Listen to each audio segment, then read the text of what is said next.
à qui, à quelle entreprise précisément proposer mes prestations de création.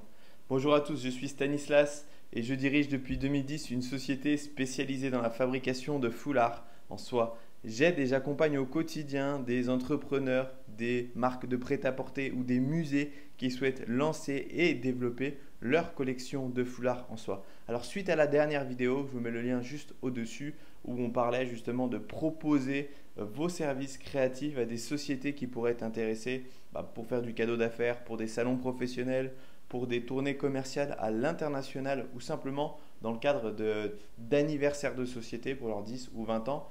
On a eu un retour de commentaires qui nous dit oui mais quel type de société précisément ciblée. Et du coup on a réfléchi, on a également regardé nous les sociétés qui nous avaient passé commande ou qui ont passé commande également à nos clients, parce qu'on a des clients dont cette activité-là de prestation de services et de supervision de tout le processus de fabrication de foulards, c'est réellement leur métier. Et ils vendent pour partie leur création, mais surtout la grande majorité de leur chiffre d'affaires, c'est réellement ce type de prestation-là.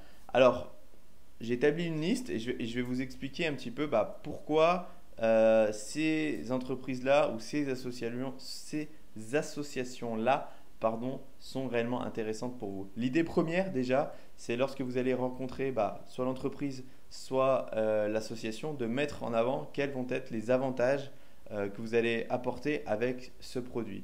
Dans le cadre des associations, on a bien expliqué sur la première vidéo quels pouvaient être les avantages pour des sociétés, on va dire un peu plus professionnelles, en B2B, business to business. Là, on va mettre en avant quelle valeur vous pouvez apporter à tout ce qui va être association. Et l'idée principale, c'est de leur dire quoi? On va vous aider à faire des ventes, à augmenter votre chiffre d'affaires et donc en fait augmenter simplement le budget pour faire fonctionner votre association. Et là, il y a réellement tout un tas d'associations et de clubs qui peuvent être intéressés par des carrières en soi. Club de polo. Polo, vous savez, le sport du coup où on va taper dans une balle sur un cheval. Les clubs de golf. Donc voilà, typiquement, le monde du luxe, bien souvent, est associé au golf.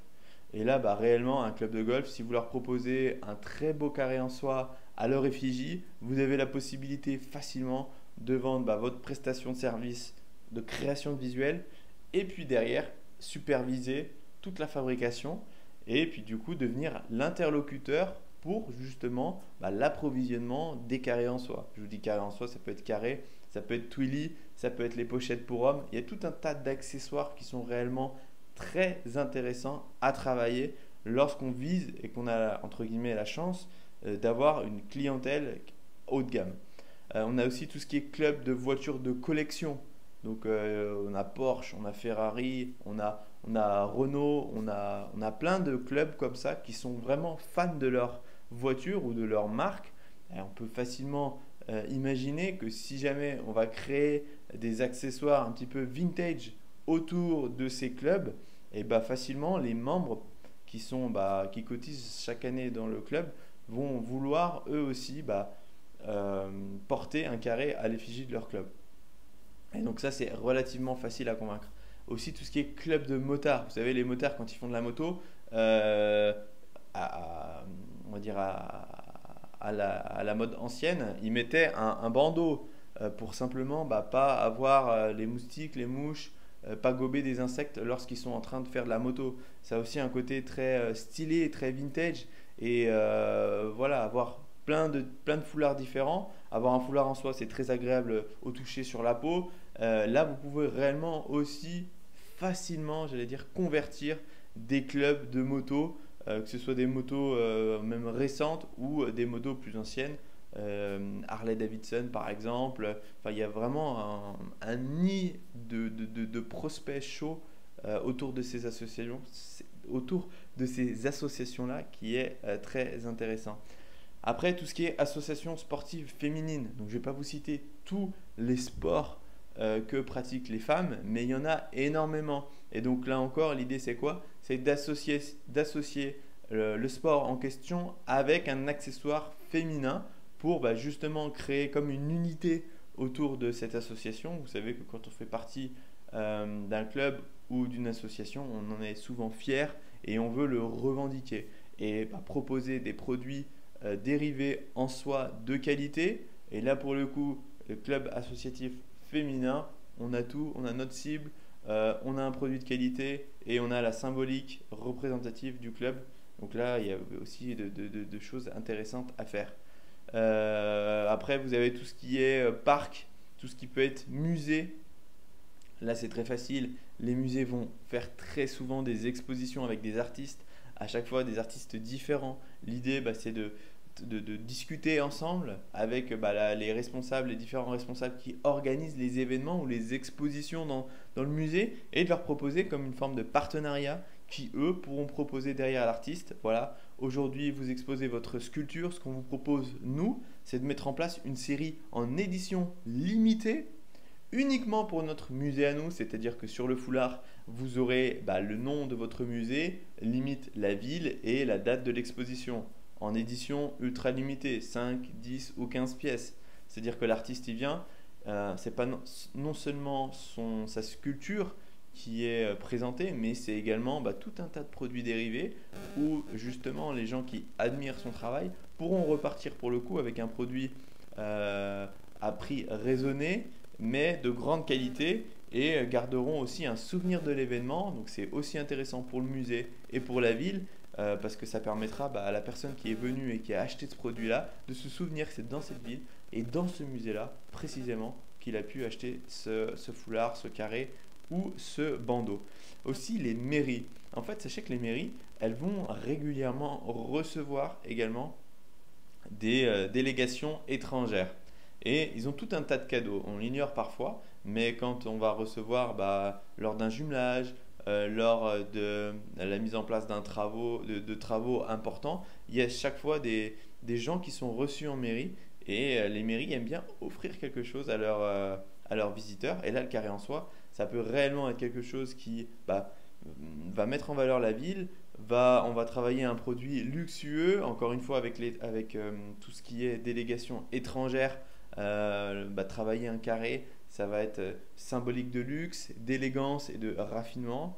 Et la ville va pouvoir aussi mettre en avant peut-être un de ses points phares. Je ne sais pas, ça peut être une église, ça peut être une école ou un bâtiment très ancien.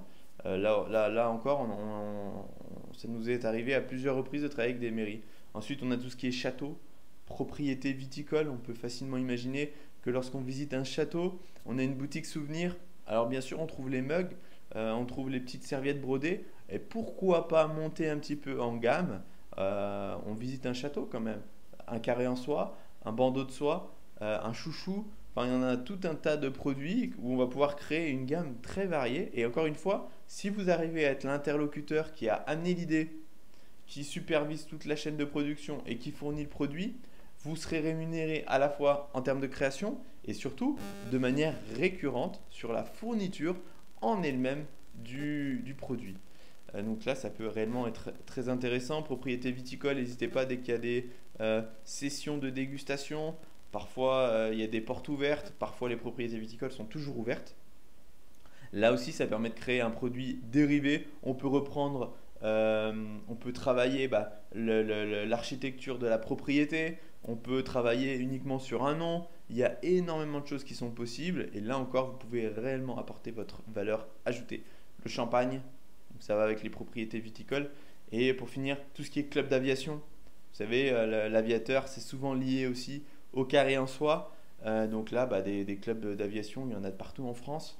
Vraiment, là, je pense qu'à travers ces différents exemples-là, l'idée, c'était de vous dire, je peux réellement venir demain avec un service de création efficace, plus apporter et superviser tout le processus de fabrication des carrés et permettre à ces différentes associations d'augmenter leur chiffre d'affaires à travers un produit qui soit de qualité et en plus qui soit limite publicitaire parce que dans le temps, la personne qui aura acheté le carré se rappellera, voilà ce carré, je l'ai acheté à telle occasion, dans telle ville et du coup ça lui permettra aussi de revenir peut-être dans 1, 2 ou 3 ans au même endroit parce que justement au quotidien elle aura eu cet objet qui lui aura rappelé au bon souvenir de sa visite. Voilà. Laissez-nous un like sous la vidéo, ça sera synonyme que vous l'avez apprécié. Surtout, abonnez-vous, ça vous permettra de recevoir en exclusivité et directement par mail toutes nos prochaines vidéos. En PDF, vous trouverez un petit document qu'on vient juste de réaliser qui rassemble les 5 points clés essentiels pour réussir votre foulard. C'est une lecture qui est très rapide et ça vous permet vraiment de cibler les points essentiels à ne pas négliger lorsque vous créez votre foulard. Je vous souhaite une excellente journée et je vous dis à très bientôt. Au revoir.